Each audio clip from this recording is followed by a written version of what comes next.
Assalamualaikum warahmatullahi wabarakatuh. Ketemu lagi dengan saya Devi dan suami saya Gali. Kami dari Rancang Bangun 123. Nah, kali ini nih kita bakal nge-review rumah yang baru beres kami renovasi. Ini jadi nggak dari nol ya, Bi, tapi bangunan developer yang kita rombak cukup besar ya, cukup besar. Dan sekarang ini lokasinya ini di Cibubur gitu, dengan luas tanah 122 dan luas bangunan setelah renovasi itu 173. Nah, ini nih rumah yang cukup menarik. Nah, gimana, apa aja menariknya nih, nanti kita bisa langsung dibahas ya sama Mas Gali, karena ini dari style, dari ininya juga cukup unik ya dibanding desain-desain Rancang Bangun biasanya gitu. Gimana, Abi? Oke, soal fasad ya. Pertama-tama yang dibahas soal stylenya dulu. Jadi stylenya ini kita nggak bisa mengubah terlalu banyak karena ada kebijakan dari komplek. Karena ini rumahnya di komplek nih. Di kawasan ini ya. Betul, rumahnya di komplek. Jadi dari pihak town manajemennya mewajibkan kita untuk tetap mempertahankan elemen-elemen asli dari tema keseluruhan komplek. Nah, temanya tuh bisa dilihat ya di sekitar sini, itu tuh apa ya, mungkin Eropa klasik lah ya. Jadi banyak profilan, kemudian ada bata expose-nya gitu di fasadnya sebagai ornamen. Jadi kita untuk style yang baru ini kita tetap mempertahankan bata expose-nya nih supaya itu tetap ada unsur yang sama dengan tetangga-tetangga sebelahnya. Tapi karena pemilik rumahnya pengen lebih modern dan lebih clean, lebih minimalis gitu, lebih bersih, maka ada beberapa ornamen yang kita hilangkan juga gitu. Jadi ini perpaduan gitu ya. Betul, ini kombinasi antara style yang lama dengan style yang diinginkan sama pemilik rumah, yang ketemunya kayak gini lah kurang lebih. Baik, jadi di sini memang masih kelihatan seluruh area kompleknya masih sangat mempertahankan ini ya. Betul. Masih sangat mempertahankan style lamanya gitu. Betul, jadi bisa kita lihat juga nih nanti beberapa rumah di sekitar kita yang direnov itu juga tetap unsur bata tempelnya tuh masih ada kayak gitu. Terus yang kedua juga yang kita coba hilangkan yaitu ini jendelanya nih. Jadi kan jendelanya awalnya kayak gitu tuh. Oh, ini bisa kelihatan nih, ini kan rumah sebelah tuh masih banyak profilan dan ininya ya, list-listnya gitu ya. Ini udah kelihatan banget, yang sebelah ada list-listnya. Kemudian yang ini yang udah barunya lebih bersih, terus ornamen-ornamen di topian betonnya juga dihilangkan. Kayak gitu aja sih. Ini udah kayak dipangkas gitu ya. Ya, lebih bersih lah kayak gitu. Terus soal kapasitas ya, Umi udah bisa lihat sendiri kan. Sebenarnya kapasitasnya satu mobil aja, bawaan dari developernya. Paling hal yang kami ubah di sini. Cuman ini kayaknya masih, kan yang pemilik rumahnya punya 2 mobil ya, cuma 1 mobil listrik kecil gitu mobil ya, listrik. kayak masih cukup sih ya kali. Betul, kayaknya ya paling pada depan-depanan agak nongol sedikit gitu, kayak masih bisa. Ini nih paling yang kami ubah tuh di teras ya. Jadi di terasnya itu awalnya tuh keramiknya licin gitu. Tapi kan di sini banyak anak-anak ya. Kebetulan ini profil pengguna rumahnya ini suami istri dengan anaknya ada 3 ini ya. Tapi rencananya punya anak yang banyak gitu. Jadi nanti kita bahas. Belum banyak ya? Belum banyak ya. Nah, 3 udah banyak padahal. Tapi rencana nambah lagi gitu katanya. Jadi nanti kita bahas di soal kamar ya. Itu lumayan menarik gitu. Tapi karena di sini banyak anak, kemungkinan nanti akan main-main di sini juga. Walaupun kita udah ada kanopi, kan kadang-kadang masih suka ya kalau hujan angin, tampias gitu. Jadi kita prefer lantai yang bertekstur supaya kalau ada main-main di sini nggak kepleset gitu. Karena lantai existingnya BTW itu glossy licin gitu. Paling itu aja sih di eksterior, nggak terlalu banyak. Kita langsung aja ya, ini udah nggak sabar ngeliat isi rumahnya kayak gimana. Ini mulai dari pintu. Nah, kalau pintunya ini berarti ini nih. Existing. Existing ya. Ini existing. Mungkin yang menarik untuk dibahas ini nih.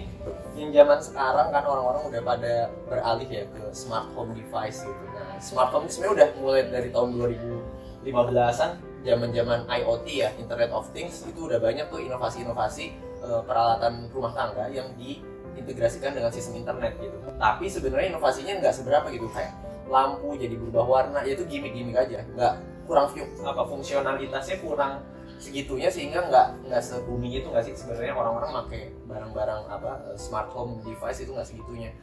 Nah, menurut saya yang paling berarti itu di security justru, yang contohnya adalah pintu kayak gini gitu ya, karena kan walaupun harganya lumayan, ini pasti jutaan kalau teman-teman beli, mereknya masih banyak ya, ada Paloma, Barbie dan lain sebagainya. Itu cukup fungsional karena kan kita jadi nggak perlu kunci lagi ya, jadi kita nggak perlu kunci, remote-nya hilang apa ketinggalan kita lupa ngasih apa gitu bisa masuk. Nggak perlu pakai gembok yang kombinasi lagi gitu kan kayak gitu kan, ini kita bisa pakai fingerprint atau pakai RFID, bisa pakai blok HP juga gitu. Jadi multi fungsi lah ya, banyak cara untuk bisa masuk ke rumahnya tapi tetap aman gitu. Jadi Recommended sih. Kalau ini memang recommended ya. Tapi kita kan suka kayak ada lampu atau apa itu kayak kita masih suka nyoba-nyoba tapi masih belum merekomendasikan untuk klien karena masih suka error gitu ya.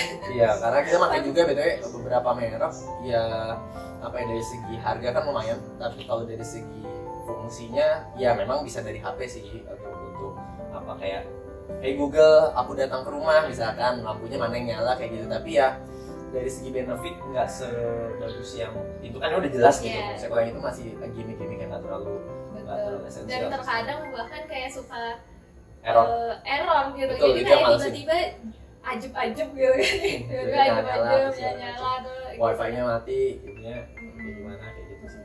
Masih kurang reliable ya. Mungkin brand-brand tertentu aja, mungkin ada brand yang bagus juga, kami nggak tahu, bisa jadi gitu ya. Oke. Kita lanjut aja. Lanjut masuk ke dalam. Nah ini kita udah masuk ya ke dalam rumahnya, dan ini udah terasa banget vibes-nya tuh kayak homey banget. Apalagi kalau misalnya kayak ada udah diisi, udah lebih banyak perabot ya, dan ada anak-anak gitu lari-lari main-main, terasa kayak nyaman banget nih rumahnya nih buat ditempati gitu. Nah ini kita ini 2 lantai kan ya, 2 lantai ya. Nah ini kita bakal bahas dulu di awal kayak biasa, kita akan bahas layoutnya dulu. Di sini tuh ada ruangan apa-apa aja, terus terutama tuh berapa jumlah kamarnya gitu kan. Mungkin langsung aja ada apa aja nih. Oke, absen dulu. Pertama ada di lantai 1 ini ada ruang keluarga, ada dapur, ada inner court, kemudian ada 2 buah kamar. 2 kamar, 1 kamar mandi ya. 1 kamar mandi. Kamar tangga. Di lantai 2 itu ada 2 kamar. Jadi gini, soal kamar awalnya rumah existingnya itu 2 kamar. Untuk yang sekarang itu jadi 4 kamar. Tapi sebenarnya ini bisa ditumbuhin, istilahnya bisa kita kasih partisi, bisa menjadi 6 kamar. Jadi memang kenapa bisa kamar baik-baik banget, karena dari pemilik rumahnya juga request, misalkan nanti kan anaknya kamu sekarang udah 3 dan rencana nambah lagi gitu. Pengen lebih banyak gitu kan. Jadi nanti kalau ada anak lagi nggak perlu renovasi besar-besaran di rumahnya, karena bisa tinggal kasih partisi aja, nanti bisa jadi maksimum 6 kamar tidur itu bisa di rumah ini sekarang. Oke, ini agak unik ya. Biasanya kan kita kalau konsep rumah tumbuh tuh cuma disiapin kayak struktur dan kantornya aja gitu kan, dan space-nya gitu lah ya. Tapi kalau di sini tuh berarti sebenarnya udah tinggal ngepartisi doang ya, tinggal ngasih dinding pemisah dan pintu gitu ya, itu udah langsung jadi dapat 1 kamar tambahan lagi gitu ya. Betul. Jadi sekarang 4, nanti kalau misalnya partisi dipasang jadi 6 kamar. Jadi 6 kamar. Dan challenge utama dari kamar yang banyak itu sebenarnya adalah apa nih? Kira-kira? Gelap ya. Gelap. Jadi kita kan pengennya setiap kamar itu fresh. Ada sirkulasi cahayanya oke, ada sirkulasi udaranya, walaupun kita pakai AC, tapi AC kan hanya memutar udara yang sama di ruangan tersebut gitu, ya tidak ada pertukaran udara. Jadi idealnya setiap kamar itu punya jendela, dia bisa ada bukaan untuk mengganti udara yang lama di dalam sebagai. Nah, challenge-nya itu karena misalkan di sini ada 6 kamar, kan pengennya 6-6-nya dapat menghadap ke outdoor gitu kan, punya jendela masing-masing, dan di sini alhamdulillah bisa kita capai kondisi kayak gitu. Oke, mungkin udah gak sabar nih, kita langsung aja nih ya bahas satu-satu. Kayak sini dulu deh, karena lagi kelihatan. Iya, oke, boleh. Soal kipas angin kebetulan. Jadi ini bisa dilihat, ini kan ruang apa nih? Ruang TV ya, ruang keluarga, ruang utama. Dimana di sini ada sofa gitu. Sofa, berarti kan kalau nonton tuh sini ya. Betul. TV-nya ke sana. Asumsinya di sini ruang main banyak orang. Apalagi kalau nanti rencananya anaknya ada main di sini sama teman-teman gitu kan, makanya di sini ada kipas angin, dan bisa juga nanti kalau mau pakai AC bisa juga. Jadi ini salah satu tips buat teman-teman yang rumahnya di daerah yang panas, mungkin di Medan, Jabodetabek gitu, lumayan panas temperaturnya, itu bisa menggunakan AC sekaligus kipas angin secara berbarengan supaya lebih hemat energi. Jadi gimana maksudnya kipas angin itu walaupun udah punya AC tetap direkomendasikan punya kipas angin? Harusnya kayak gitu. Jadi kayak gini. kipas angin itu mungkin ada orang yang berpendapat bahwa kipas angin itu udah jadul gitu. Sekarang tuh udah zamannya AC, ngapain pakai kipas angin lagi? Iya, redundant. Artinya nggak perlu dong, itu kan udah ada. Itu kenapa pakai kipas angin? Padahal sebenarnya dua itu adalah teman akrab gitu. Maksudnya mereka bisa jadi teman gitu. Nanti kayak gini, kita nih misalkan nyaman di suhu temperatur ruang 25 derajat Celcius. Misalkan kayak gitu ya Mia. Itu kalau kita pakai AC, kita set AC-nya 25 kayak gitu. Nah, kalau kita pakai kipas angin, udara tuh bergerak tuh. Nah, ketika udara bergerak, itu sebenarnya temperaturnya 27. Kalau udara bergerak itu kenyamanannya sama aja sebenarnya dengan yang temperatur 25 tapi diem.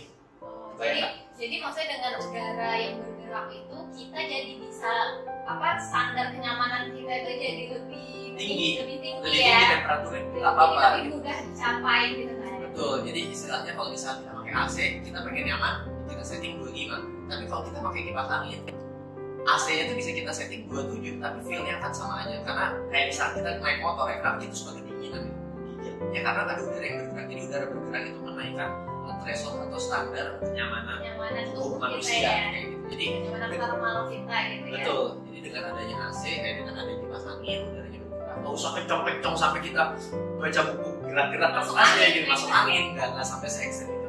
Ada pergerakan aja gitu. Untuk listrik yang dipakai juga nggak seberapa gitu kan, karena kan biaya atau masalah terbesar dalam penggunaan AC itu kan sebenarnya adalah konsumsi listrik yang sangat-sangat besar dan sehingga jadi tagihannya kan mahal gitu kan. Jadi istilahnya kalau kita bisa ngehemat beberapa derajat dari pemakai kipas angin itu sebenarnya udah penghematan listrik yang cukup besar ya. Betul. Kalau dirupiahkan gitu. Betul. Jadi misalnya tadi ada dua skenario, kita pakai AC 25 derajat Celcius sama pakai 27 derajat Celcius tapi kita pakai kipas angin, itu signifikan lebih murah yang 27 tapi pakai kipas angin. Oke. Baik. Iya, menarik. Nah, mungkin langsung aja kita lanjut nih. Lanjut ke sini aja nih. Bahasan. Ini apa tadi? Kita akan bahas ini apa nih namanya? Ini inner core ya, inner core. Dan jadi ini kalau bisa masuk rumah tuh langsung sudut pandang focal point-nya itu langsung ke sini nih. Gitu. Ya. Ini apa nih Halil? Fungsi ruangnya dan apa sih gitu? Jadi ini kita bahasa kerennya mungkin inner core, bahasa sederhananya adalah taman di tengah rumah yang fungsinya ini sebenarnya ada banyak. Yang pertama untuk kenyamanan visual, yang kedua ini juga bisa buat ventilasi nih, yang tadi Abi cerita di awal kan ini punya banyak kamar, sehingga ini kamar-kamar yang di sebelah sini ini punya ventilasi ke luar, karena ke atas ini sebenarnya ada lubang ventilasi juga walaupun dia tidak kehujanan tapi udara tetap ngalir ke atas kayak gitu. Oke. Berarti di sini kan cahaya masuk nih ya, cahaya masuk dan udara kayak masih cukup kebuka juga karena itu di situ ada sirkulasi ya. Memang kita kasih di kanopnya itu ada sirkulasi udara gitu ya. Betul. Jadi ini semi outdoor lah gitu ya. Bisa dibilang seperti itu. Jadi ini inner core, semi outdoor, tapi dia nggak perlu khawatir kehujanan karena air hujan nggak akan masuk. Terus mungkin membahas sedikit terkait ini ya, karena dia nggak hujanan itu kita pakai rumput sintetis atau rumput buatan. Terus di sini ada kayu buatan juga. Jadi di sini serba buatan ya, serba sintetis gitu ya. Jadi seluruhnya sintetis. Batunya buatan. Batunya juga dibuat sama pencipta gitu. Ini adalah kayu sintetis, mereknya bisa Corwood atau Shera.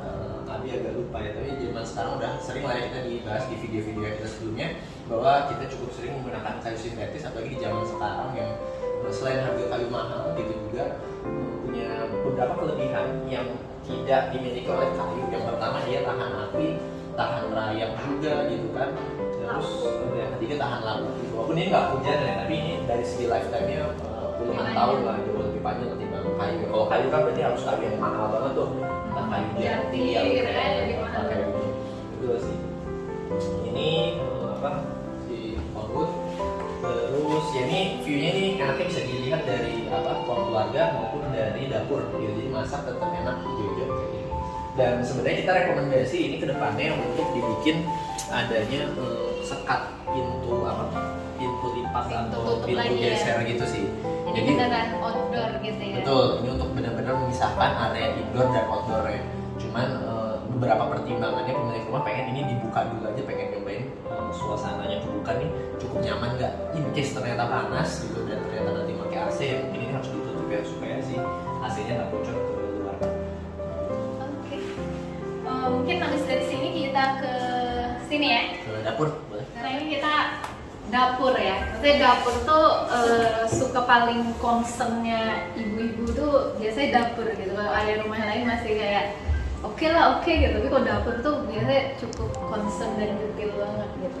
Nah ini apa nih Abi yang bisa kita bahas di dapur nih? Dapur, mungkin dari yang kita pegang-pegang ini dulu. Pertama ya, Island ya. ini tuh mini island lah kalau kita bilang, karena ini islandnya bisa dibilang dari segi ukuran cukup kecil gitu. Tapi di rumah dengan ukuran segini, ukuran itu masih kepake lah dan ini island mungkin yang mau dibahas adalah ini, jadi di sini ada apa, rak microwave dan ada storage ya. Jadi meja makan sih di sana ini jadi tidak berfungsi sebagai meja makan karena di sini juga tidak ada apa coakan supaya kita bisa duduk pakai kursi tambahan, enggak, karena meja makan nanti akan di sebelah sana. Berarti ini fokus buat masak ya? Buat berarti masak ya, atau gitu. preparation aja.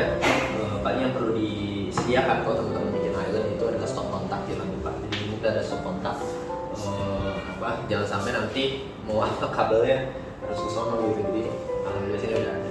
Itu aja sih. Tapi ini nggak bisa digeser-geser jadi dia permanen aja. Iya, oke. Dek, memang mayoritas island kan permanen ya. Betul. Kita di video sebelumnya kita dia lebih kalau ini mini island itu micro island lah ya. Itu bisa digeser-geser.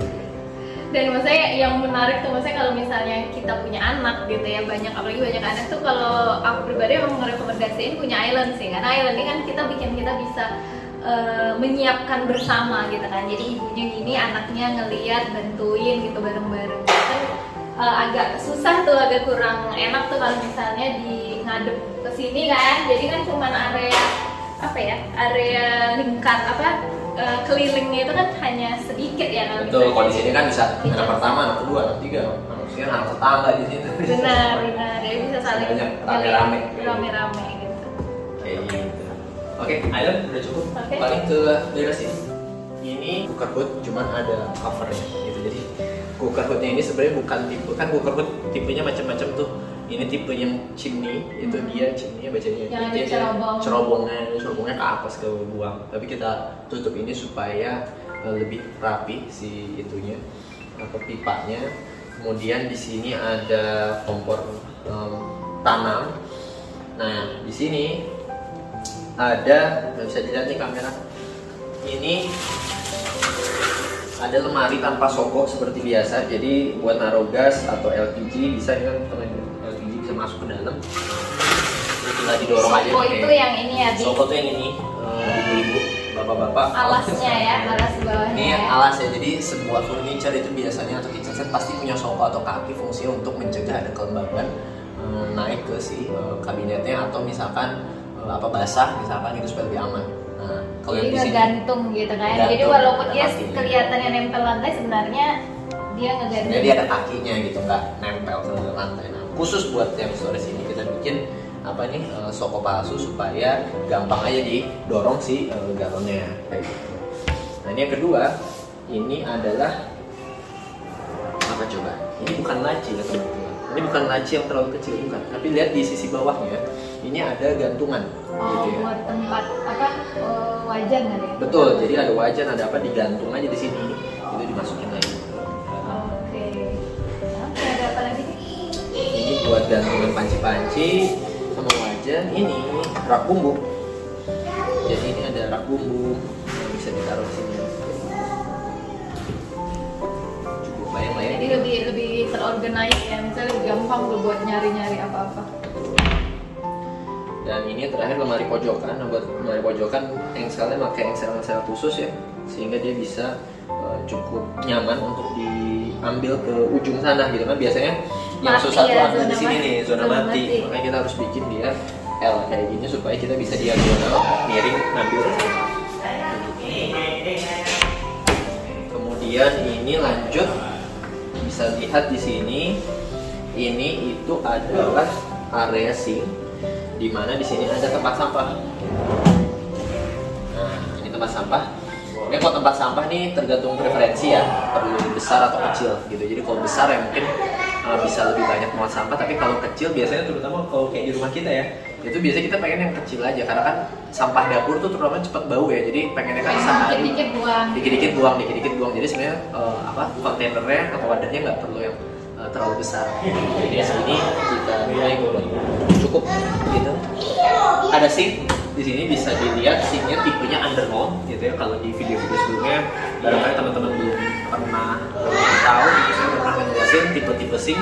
Ada yang bibirnya itu di atas, ada yang di bawah. Nah ini kan kalau bisa dilihat nih, sinknya itu tipenya undermount, dia ada di bawahnya tabletop. Ini tabletop nih, atasnya meja, nah sinknya tuh di bawahnya. Fungsinya supaya ketika ada kotoran, sisa-sisa nasi atau sisa-sisa air di sini gampang banget ngelapnya tanpa perlu melalui sebuah posisi tidur di sini gitu kan. Jadi gampang masuknya dia ke sinknya gitu. Mungkin sedikit lagi soal sink ya, untuk maintenance jangan lupa teman-teman misalkan punya sink kan, sink sink tuh cukup mahal ya, kalau yang bagusnya bisa jutaan gitu ya. Walaupun bisa jauh banget harganya. Betul, yang murah ada 300.000 sampai 3 juta itu pada bentuknya sama-sama aja. Bedanya di kualitas gitu. Tapi semahal-mahalnya sink gitu ya, itu kan ada unsur fleksibelnya. Dan saya lihat di bawah aja sini. Nah ini nih, ini namanya fleksibel. Nah fleksibel ini buat ngebuang si airnya gitu. Dimana di sambungan-sambungan ini tuh ada karet-karet juga nih. Jadi mau mereknya sebagus apapun, kalau dia sering dihajar pakai air panas, dia bakal lifetime-nya bakal cepet berkurangnya gitu. Jadi tips buat ibu-ibu kalau masak udah pada tahu lah ya gitu ya, kalau misalkan air panas ya jangan buang langsung ke sini gitu, karena sink itu mau semahal-mahal nggak ada yang merek tanpa karet gitu. Semuanya pasti ada, si gasketnya itu ada karetnya gitu, dan itu pasti ada umurnya kayak gitu. Apalagi kalau misalkan si keran sinknya yang ada air panasnya tuh, kocorin air panasnya, dan insya Allah itu baru setahun 2 tahun juga udah rusak kayak gitu. Tapi kan maksudnya agak sering juga ya, maksudnya ada kayak tips biar minyaknya nggak lengket gitu di saluran tuh, biasanya suka dituang sama air panas. Lalu kan suka banyak tips gitu, gimana? Berarti nggak ini ya, tidak dianjurkan ya? Tidak dianjurkan sih sebenarnya, karena kan jadi sama sih kayak bathtub ya. Bathtub juga sama tuh, dia ada komponen fleksibelnya gitu, dimana dia nggak bisa pakai air mendidih gitu. Mungkin kalau air hangat nggak apa-apa ya. Jadi itu kita mandi kan pakai air hangat, itu nggak masalah. Nggak masalah. Nggak masalah kalau air hangat. Tapi kalau air mendidih nih, baru itu kotor mendidih tuh, tuang langsung ya iyalah. Itu bisa bikin si karetnya tadi meleleh gitu. Betul, ya? Kalau karetnya meleleh apa efeknya? Nanti dia bocor. Kalau bocor apa efeknya? Lemari kitchen setnya yang kena gitu. Jadi kenapa sih kitchen set baru berapa tahun kadang-kadang ada tuh yang udah rusak kayak gitu ya, bisa jadi kan biasanya yang rusak sinknya dulu tuh, bagian sinknya, yaitu karena si kebiasaan dimulai dari kebiasaan kecil sebatas ngebuang air panas ke situ kayak gitu. Itu sih paling penting. Sama ini sebenarnya BTW, ini kita kitchen setnya udah pakai bahannya PVC board ya, jadi kita tidak pakai kayu untuk membuat lifetime si ininya lebih lama gitu ya. Kalau ini kerannya akan tarik ya? Kerannya tarik, ini bisa ditarik dong.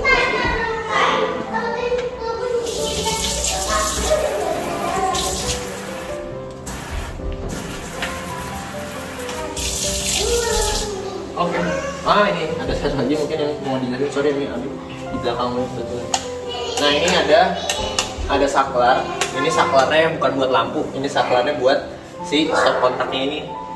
Jadi kadang-kadang beberapa device kayak apa tuh, si cooker apa namanya buat masak rice cooker ya, rice cooker itu kadang-kadang dia nggak ada tombol on off-nya gitu. Jadi kita sediain saklar supaya nggak perlu dicabut colok si kabel stekernya kayak gitu.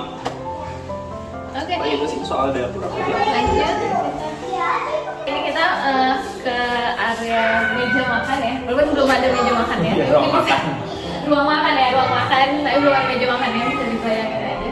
Sama Abi. Sekedar untuk visualisasi aja sih, ini ada apa? Nanti rencananya ada meja makan kayak gitu.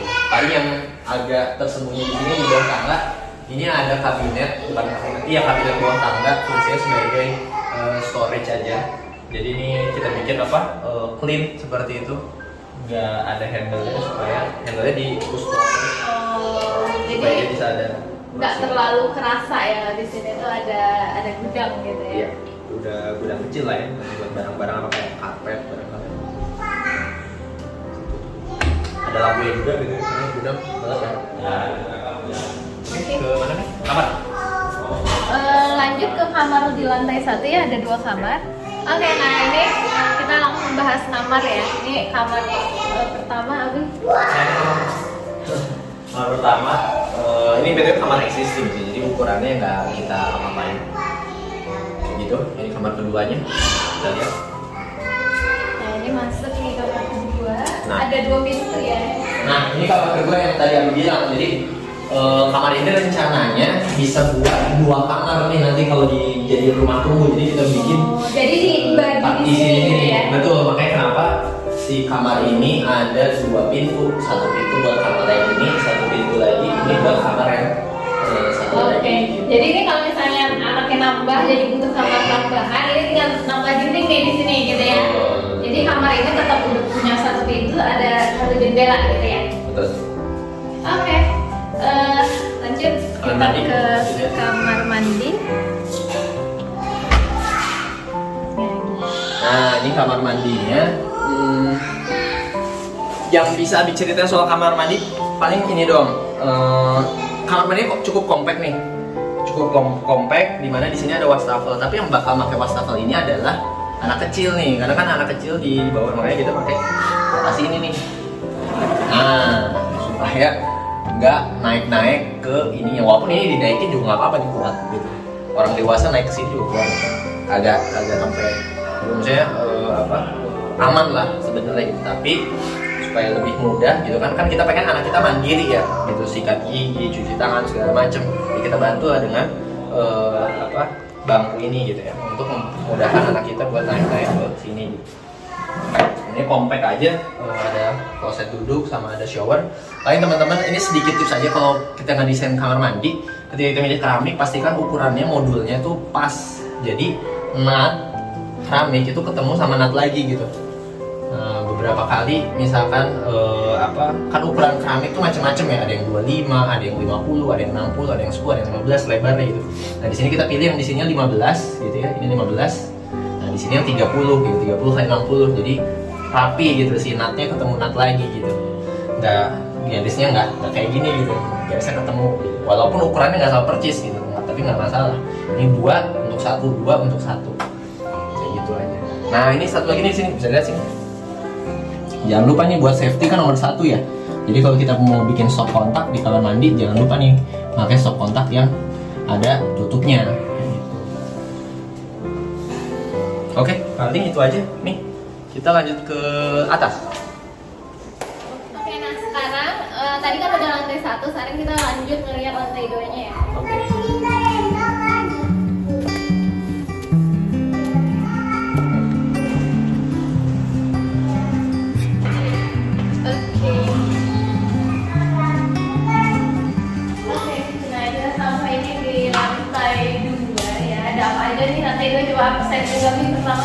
Ya, jadi di lantai 2 ini ada ruang keluarga yang lebih besar. Jadi memang ruang keluarganya ada 2 nih, di atas sama di bawah. Gitu. Jadi posisinya nih ruang keluarga open plan aja lumayan besar. Nah, ini yang kami bilang. Jadi di sini ada 2 kamar, sebenarnya kamar tidur utama sama kamar tidur anak 1 biji. Cuma di sini ini bisa ditumbuhkan menjadi 2 kamar. Oh, gitu. ini Jadi nanti ada tutup gitu ya. Betul, ada dinding ke sini, kemudian ada pintu. Makanya dia ada rencana AC-nya juga, kemudian soft kontaknya gitu-gitu kita udah proyeksikan, misalkan nanti ada kamar di sini kayak gimana gitu. Jadi untuk sekarang ruangannya tetap bisa dipakai ya, jadi kayak open plan yang lebih luas gitu ya. Tapi nanti ketika butuh pasang dinding. Tinggal dipasang dinding aja gitu. Terus juga di lantai 2 ada kipas angin, ada kamar tidur utama, kamar tidur anak. Kemudian tadi pas kita naik tangga, itu sebenarnya ada area servis tuh di sebelah kanannya bisa dilihat. Sama ada balkon. Balkonnya ini ada 2 ya, ada 1 menghadap ke depan rumah, 1 lagi menghadap ke living hall. Nah, di belakang rumah ini sebenarnya ada skylight, cuman kebetulan karena di sini mendung ya, jadi agak gelap nih. Skylight itu adalah sebuah pencahaya, peningan ya, untuk sumber cahaya sebagai solusi atas ruangan ini kan. Jadi kemarin tadi itu kan dibilangin ini kalau kamarnya banyak gitu kan, kita punya challenge tertentu, yaitu gimana caranya ruangan ini masih punya banyak cahaya gitu, cahaya alami. Nah, kita salah satu metodenya itu pakai skylight ini, walaupun skylight ini cukup perlu hati-hati nih desainnya, agak-agak tricky karena kalau misalkan teman-teman lihat di Instagram, Pinterest itu kan banyak contoh-contoh skylight di rumah-rumah Eropa yang mana size-nya memang cukup besar karena di sana itu di negara 4 musim tidak terlalu panas. Kalau di Indonesia di daerah ekuator itu panasnya lumayan lumayan panas banget, apalagi jadi harus siang gitu. Justru harus berhati-hati nih sama matahari karena matahari itu sumber panas ya. Sumber panas yang utama dari sebuah rumah itu bukan dari orang manusia, apalagi rumah ya, jarang-jarang tuh orang banyak kan. Sebenarnya sumber panas utama tuh dari matahari dan situasi yang kurang. Jadi kalau ketika kita pengen ada cahaya matahari masuk, ya itu harus diperhitungkan baik-baik dari segi ukurannya pertama gitu ya, ukuran skylightnya nggak boleh terlalu besar. Yang kedua dari segi materialnya, materialnya juga harus menggunakan material yang bisa mereduce panas gitu. Jadi kita ini nggak pakai kaca, jadi kita pakai bahan sejenis polikarbonat yang mana nanti di sana dia ada merefleksikan UV dan panas gitu. Jadi yang ditransmisikan ke bawahnya cahaya yang walaupun tereduksi, tapi panasnya juga tereduksi gitu. Insya Allah lebih enak, lebih nyaman ketimbang pakai kaca. Walaupun teman-teman mau pakai kaca nih bisa juga sebenarnya, tapi saran dari kami sih harus pakai kaca film ya, kayak di mobil tuh kan. Mobil tuh paling panas tuh kaca depannya tuh di dashboard, biasanya kan panas tuh habis kita tiba-tiba parkir, karena itu kayak efek rumah kaca aja gitu panas. Jadi harus ada kaca film. Itu pun kaca film biasanya masih tetap masuk gitu, kecuali mahal. Jadi kaca film yang bagus nih itu harganya lebih mahal dari kacanya. Kayak gitu, apalagi yang merek-merek terkenal ya kayak Anvikul atau apa yang merek premium, wah itu mahal banget gitu. Tapi kalau untuk sekarang oke aja sih. Jadi maksudnya sumber pencahayaan yang bagus itu dia bisa melewatkan cahaya tapi tidak melewatkan panas. Idealnya gitu. Seperti itu. Jadi terang tapi nggak panas gitu. Idealnya seperti itu, makanya materialnya tricky gitu ya, materialnya itu perlu. Makanya si kaca film yang mahal nih itu dia rasionya itu semakin besar gitu, cahaya banyak masuk tapi panasnya sedikit banget. Nah itu semakin konversi rasio itu semakin besar, semakin mahal materialnya. Lebih mahal dari kaca ya gitu. Walaupun kaca temper itu lebih mahal lagi gitu. Kebetulan kita nggak pakai kaca sih gitu. Nah kita bisa kita lihat ya apa footage-nya ketika dia siang hari gitu ya. Jadi kebetulan agak mendung itu ada di sini. Oh jadi ada 3 faktor tadi yang harus dipertimbangkan. Pertama tadi dari segi apa? Dari size atau dari segi ukuran. Kedua dari segi materialnya. Yang ketiga itu dari segi penempatannya gitu. Jadi penempatannya nggak bisa kita sembarang aku pengen ada di ruang keluarga nih pasang skylight biar terang, karena connectivity banyaknya di sana gitu. Justru jangan gitu. Jadi skylight tuh bagusnya di pinggiran rumah aja gitu. Ini kondisinya kita kebetulan di tangga ya, karena kenapa? Karena di bawah skylight itu cukup lebih panas temperaturnya dibanding di sampingnya. Betul, apalagi kalau misalkan kita punya baca buku atau misalkan ngeliat layar HP itu nggak akan terlalu nyaman, karena ada pantulan dan kayak silau kayak gitu. Jadi bagusnya di pinggiran rumah. Bagusnya jadi di area yang kita nggak terus-terusan lama di situ gitu ya. Kayak misalnya di atas dapur gitu, mungkin kan kita bakal lama ya, atau atas meja makan, meja kerja, nah itu terlarang gitu ya, di atas kasur gitu kan. Apalagi di atas kasur. Kalau di kasur boleh juga ya, ada konsep manusia harus buka tutup lah gitu ya. Kalau dibuka terus wah itu nggak akan nyaman gitu. Jadi ini juga udah mah kecil, dia di pinggir gitu. Jadi kan asumsinya kalau orang naik turun tangga kan nggak akan lama. Nggak akan stay di tangga, nggak akan duduk lama gitu kan. Cuma lewat doang, sudah. Dan ini pun kecil aja, sipit aja dia celana. Dan yang untuk sipit ini kan juga kita mempertimbangkan ini ya arah rotasinya matahari ya, perjalanannya matahari gitu ya. Betul, harus dipertimbangkan juga madepnya kemana, baratnya kemana. Karena matahari yang panas itu biasanya matahari sore, juga matahari baratnya dari arah sini, jadi kehalang sama si atapnya gitu. Oke, kita mohon ke mana? Ke balkon dulu. Balkon dulu ya. Dekat ya. Ini balkon aja kecil, ada rumputnya juga. Kemudian mau keluar. Nah, ini bahannya kaca, ada filternya, jangan lupa. Sorry. Ketutup. Lanjut aja. Mana? Ke sana. Oke, lanjut ke area service nih. Ini area servis, nah ini supaya lebih lucu aja. Ada request gitu. Oke. Ini sebenarnya area jemur ya. Sebenarnya area jemur, cuman dibikin ini juga sekalian kan. Multifungsi lah ya. Jadi jemur kalau nggak ada pakaian bisa buat apa duduk-duduk gitu. Walaupun di bawah ada juga sih. Ini area jemur. Nah ini yang mungkin bisa diceritain nih soal tadi yang udah sempat mention juga di awal video. Kita ini pakai kanopi. Jadi kita yang tricky dari sebuah area jemur atau area servis itu apa coba? Kita pengen ya panas. Maksudnya panasnya cukup supaya si pakaian itu kering gitu kan.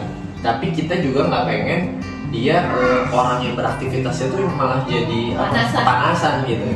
Jadi sebenarnya kunci dari pakaian kering itu bukan hanya panas ya, tapi ada ventilasi yang cukup gitu. Jadi nggak cukup nih, misalkan kita bikin area servis pakai kaca gitu atau pakai kanopi, tapi nggak ada lubang udaranya, sama aja itu nggak akan kering-kering gitu. Nah ini kebetulan kita bikin lubangnya tuh di atas gitu. Ini agak tricky, kenapa? Karena di sebelah belakang sini dan sebelah kiri, ini betulnya di pojok rumah ya, kalau teman-teman nanti lihat denahnya, itu mepet dengan rumah tetangga gitu. Jadi nggak bisa nih kita bikin, ini ada roster ya, roster ini fungsinya supaya ada sirkulasi udara aja gitu.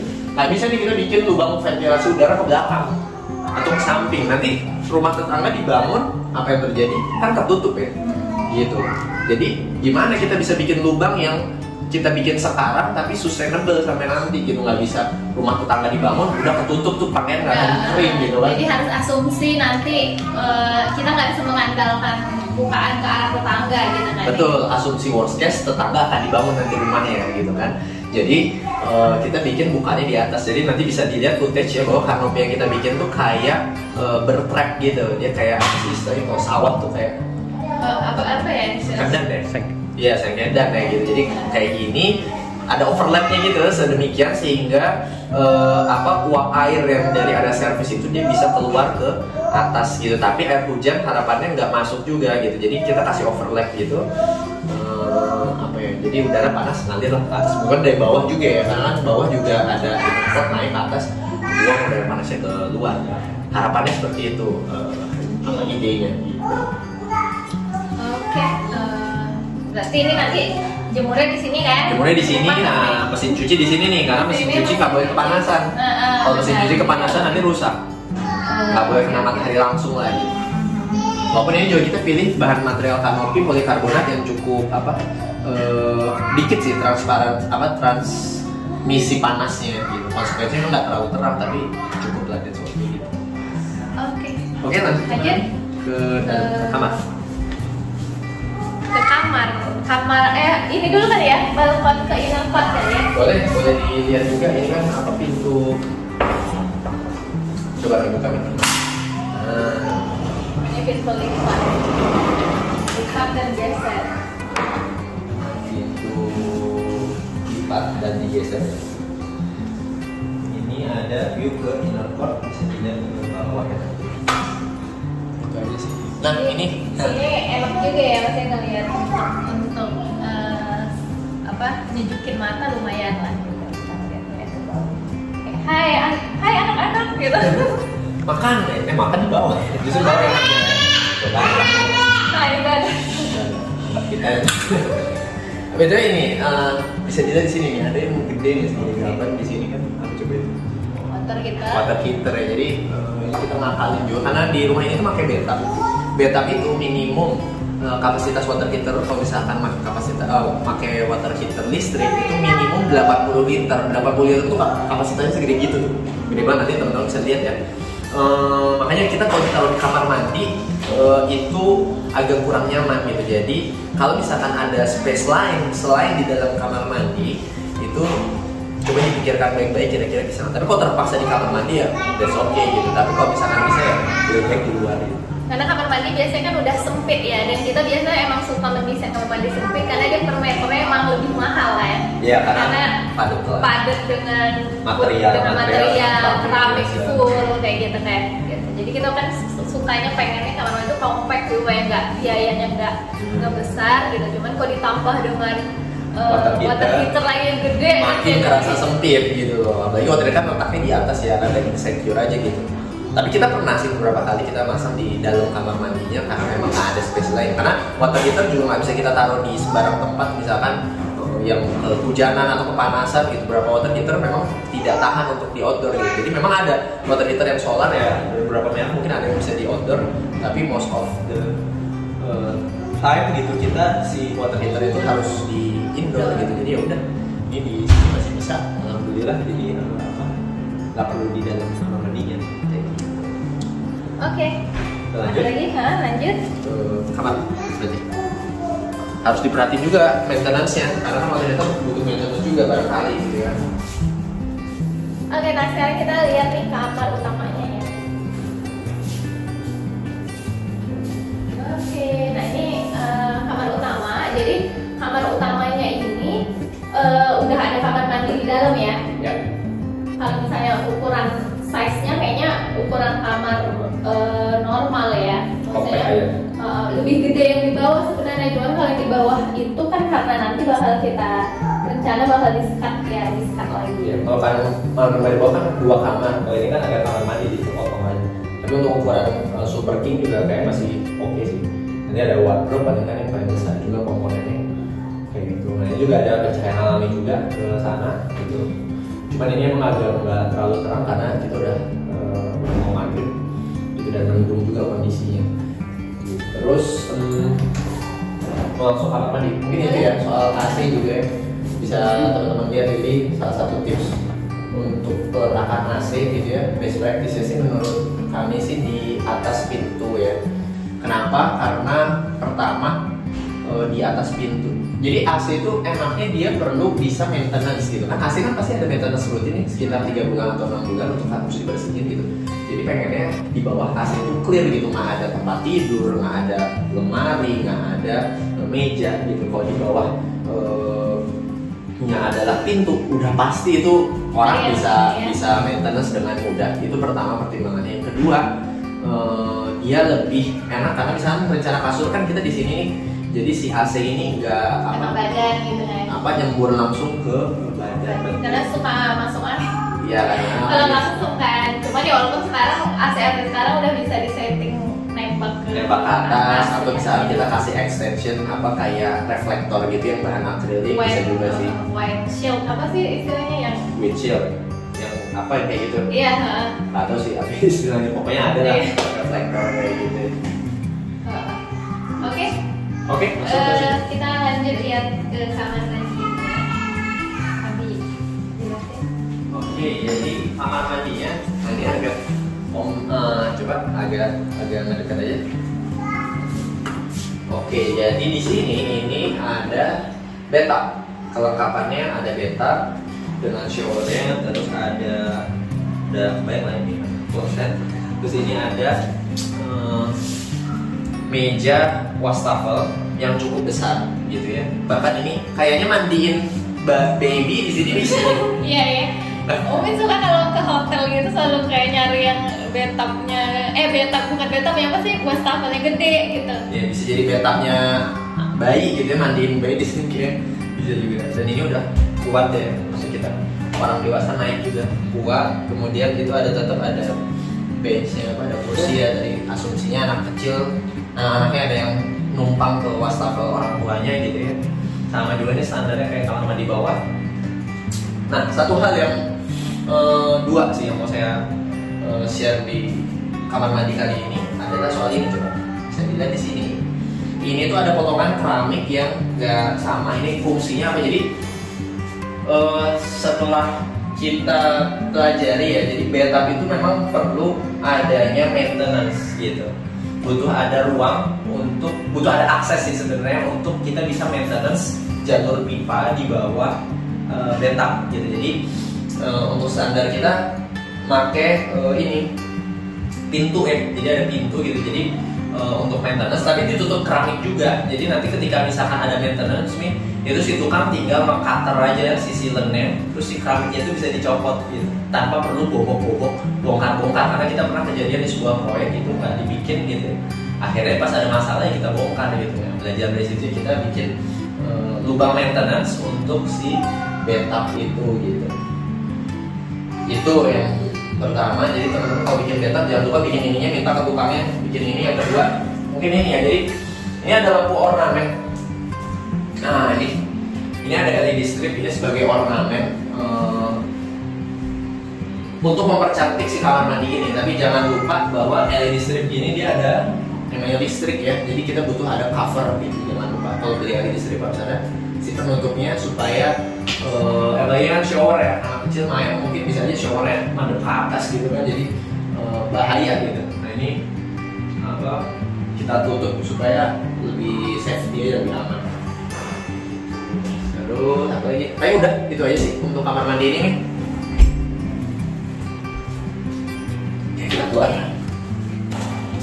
Nah ini kita lanjut nih, ada 2 ruangan lagi. Ya, yang pertama ini kamar mandi. Kalau bentuknya sih persis sama ya, sama yang lantai 1 tadi gitu. Nah terus yang berikutnya ini cukup ikonik nih, ini kamar anak ya, kamar anak cewek. Makanya warnanya kelihatan ini ada pink ungu gitu ya. Ya ini bunk bed. Jadi bunk bed itu istilah untuk kasur tingkat. Ini ada memang anak pertama dan kedua itu perempuan gitu, mereka akan tinggal di sini.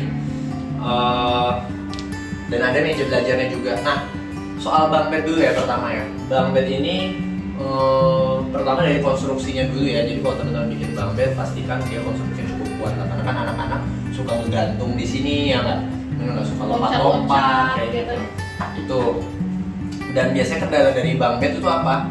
Itu yang pertama yang di bawah biasanya kurang cahayanya, makanya bagusnya kita bikin pencahayaan lagi, lampu lagi biar di bawah itu nggak gelap. Karena kan kalau di atas ada lampu nih, di atas kan terang. Kalau yang di bawah mau beraktivitas dia gelap banget tuh, biasanya kehalang sampai si kasur atas ya gitu. Jadi kita bikin cahaya lagi. Gitu ya. Betul kayak gitu. Mungkin bisa nggak deket ke sini.